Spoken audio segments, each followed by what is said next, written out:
stock is rising on Wall Street, and that's despite its CEO taking a grilling in the US Senate and admitting that the company made mistakes that led to 2 crashes and 346 deaths. The accusations against Boeing are serious, that it cut corners, that it lobbied for a cozy relationship with regulators, and has been slow to respond to the investigation. Dennis Muilenburg said the company deserves the scrutiny it is now receiving over the 737 MAX jet. No number other than 0 accidents is ever acceptable. We can and must do better. We've been challenged and changed by these accidents. We've made mistakes, and we got some things wrong.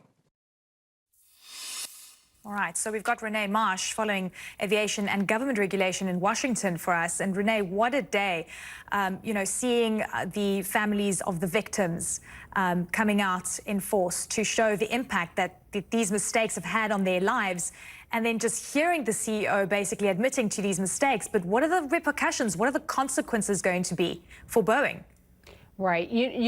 I would have to say this image that you're looking at there, it really does put this all into perspective, because as we continue to talk about who's to blame and were regulations, up to date, and were they able to prevent this sort of thing from happening, when you look at that image, you remember this is about the families of 346 people, and all these people did was step on an American-made plane, and that is how they lost their lives. And that should not be. And so this CEO of Boeing certainly faced some tough questions from lawmakers. Among them was, did Boeing conceal the defects of the plane's flight control system from the FAA? Did they know this ahead of time and just not reveal it? Also, why didn't Boeing reveal sooner those internal instant messages and emails that illustrated already there were concerns internally about the plane's systems and how difficult it made just to control the plane in the simulator? And more importantly, did they put profits before safety? And did they lobby the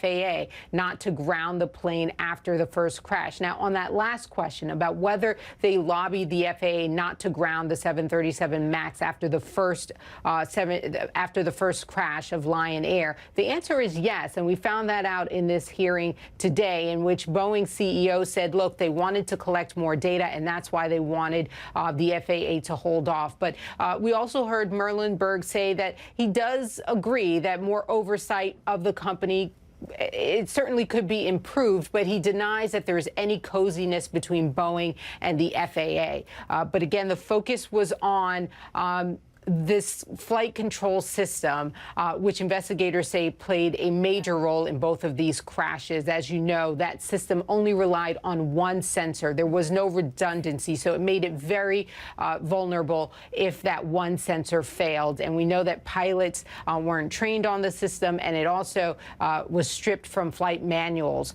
At one point, even the Senator Blumenthal from Connecticut, said that these planes were essentially flying coffins, and he slammed Boeing for not disclosing details about the flight controls. And it's interesting, Rene, because a senator actually came out and said, initially Boeing had shifted blame to pilots that they weren't trained properly, and then Boeing at the same time knew that there was some kind of issue, that they had actively been concealing some of the information, which is pretty mind-boggling to think. And again, I go back to this: who takes the ultimate fall for this?